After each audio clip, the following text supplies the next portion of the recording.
Hello అండి అందరికీ. Serial vision ప్రేక్షకులకు స్వాగతం. కార్తీక దీపం 2 నేటి ఎపిసోడ్లో ఊహించని మలుపులు చోటు చేసుకున్నాయి. ముఖ్యంగా కార్తీక్ మరియు దీపల మధ్య జరిగిన సంభాషణ మనసును హత్తుకునేలా ఉంది. అసలు వారి మధ్య ఏం జరిగిందో ఇప్పుడు చూద్దాం. Welcome to my channel serial vision.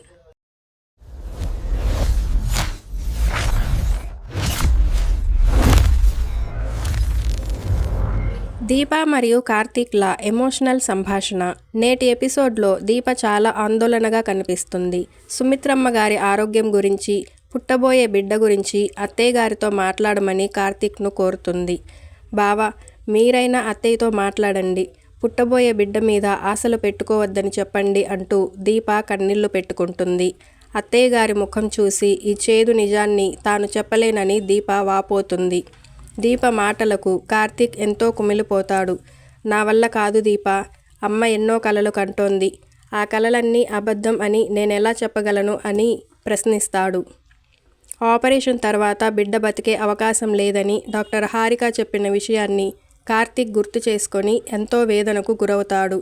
అమ్మేమో బిడ్డ క్షేమంగా పుట్టాలని పూజలు చేస్తోంది, కానీ ఏ పూజలు నా బిడ్డను బతికించలేవని అర్థమైపోయింది అంటూ కార్తీక్ కన్నీరు మున్నూరవుతాడు. నిజాన్ని దాచటం వల్ల అత్తయ్య గారి ప్రాణాలకే ముప్పు వాటిల్లుతుందని దీప భయపడుతుంది. నిజం తెలిస్తే అత్తయ్య ఆశలు చంపేసిన హంతకుల్లా మనం మిగిలిపోతామని దీప అన్న మాటలు కార్తీక్ను ఆలోచనలో పడేస్తాయి. బిడ్డ ప్రాణం పోతుందన్న నిజం కాంచనకు తెలిస్తే ఆమె పరిస్థితి ఏంటి? కార్తీక్ ఈ నిజాన్ని తన తల్లికి చెప్పగలడా? మీరేమనుకుంటున్నారో కామెంట్ చేయండి. సీన్ కట్ చేస్తే కాశీ తన తండ్రి దాసును కలవడం మనం చూడవచ్చు. ఇన్నాళ్ళు ఇంటికి దూరంగా ఉన్న కాశీని చూసి దాసు ఎంతో ఆవేదన చెందుతాడు.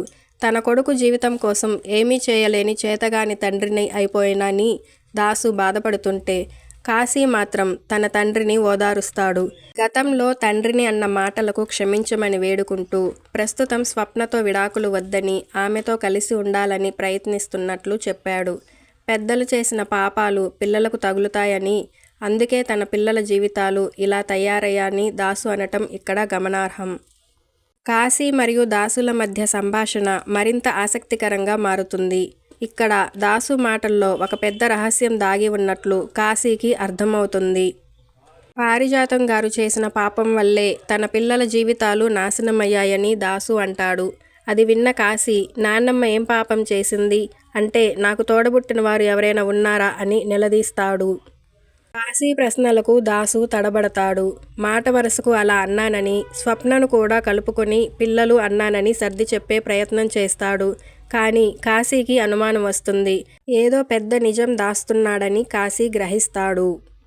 జ్యోత్స్న సుమిత్రమ్మకు చేసిన అన్యాయానికి బుద్ధి చెప్పాలనుకున్నానని, కానీ ఇప్పుడు తనే సుమిత్రకు ప్రాణం పోయిపోతోంది కాబట్టి వదిలేశానని కాశీ చెప్తాడు.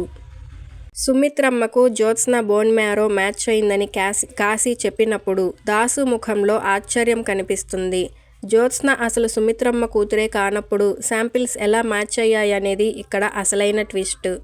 మరి దాసు దాస్తున్న ఆ రహస్యాన్ని కాశీ తెలుసుకుంటాడా? సుమిత్రమ్మ కన్నబిడ్డ ఎవరు? జ్యోత్స్న శాంపిల్స్ ఎలా మ్యాచ్ అయ్యాయి? ఈ చిక్కుమడులన్నీ వీడాలంటే దాసు ఏం చేస్తాడు? మీరేమనుకుంటున్నారో కామెంట్ చేయండి. సీన్ కట్ చేస్తే జ్యోత్స్న ఎవరికీ తెలియకుండా డాక్టర్ హారికను కలిసి ఒక రహస్య ప్రదేశంలో మాట్లాడుతుంది. తన బ్లడ్ శాంపిల్స్ మొదట మ్యాచ్ అవ్వలేదని చెప్పి ఆ తర్వాత మ్యాచ్ అయ్యాయని ఎందుకు చెప్పారని జ్యోత్స్న డాక్టర్ హారికను నిలదీస్తుంది. రిపోర్ట్స్ విషయంలో మీరు అబద్ధం చెప్పారా లేక ఎవరైనా అబద్ధం చెప్పించారా అని అనుమానం వ్యక్తం చేస్తుంది. సుమిత్రమ్మ ప్రాణాలు కాపాడటం తనకు ఇష్టం లేదని గ్రహించిన డాక్టర్ జ్యోత్స్నను నిలదీస్తుంది. ఈ సంభాషణ అంతా కాశీ తండ్రి దాసు చాటుగా వింటాడు. జ్యోత్స్న అసలు సుమిత్రమ్మ కూతురు కాదని, ఆ విషయం డాక్టర్కు కూడా తెలుసని అర్థం చేసుకున్న దాసు తీవ్ర ఆగ్రహానికి గురవుతాడు. శాంపిల్స్ మ్యాచ్ చేయడం వెనక ఏదో కుట్ర ఉందని, సుమిత్రమ్మను చంపటానికే జ్యోత్స్న ప్లాన్ చేస్తోందని భావించి ఆవేశంతో జ్యోత్స్నను చంపటానికి వెళ్తాడు. సరిగ్గా అదే సమయంలో కార్తీక్ అక్కడికి వచ్చి దాసును ఆపుతాడు. అసలేం జరిగిందో తెలియక దాసు ఆవేశపడుతున్నాడని కార్తీక్ గ్రహిస్తాడు. కానీ జ్యోత్స్న మాత్రం చాలా తెలివిగా తాను ఆపరేషన్ అంటే భయపడి అలా అన్నానని, అంతకు మించి ఏమీ లేదని డాక్టర్ హారికను నమ్మించే ప్రయత్నం చేస్తుంది. ఇదంతా చూస్తుంటే జ్యోత్స్న ఎంతకైనా తెగిస్తుందని అర్థమవుతుంది.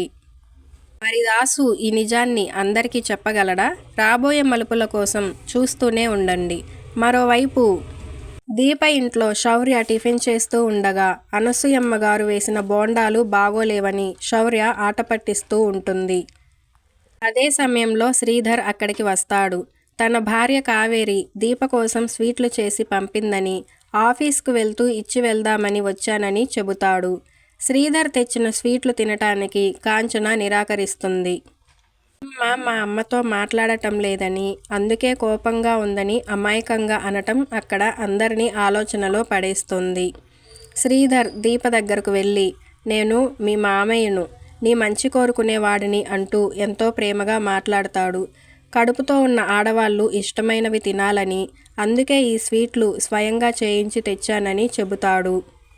మరోవైపు హాస్పిటల్లో కార్తీక్ అక్కడికి వచ్చి దాసును ఆపుతాడు.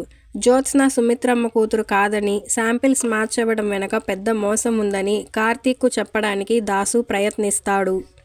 ఆ తర్వాత అసలు ఏం జరిగిందో తెలుసుకోవడానికి కార్తీక్ డాక్టర్ హారికను నేరుగా కలుస్తాడు.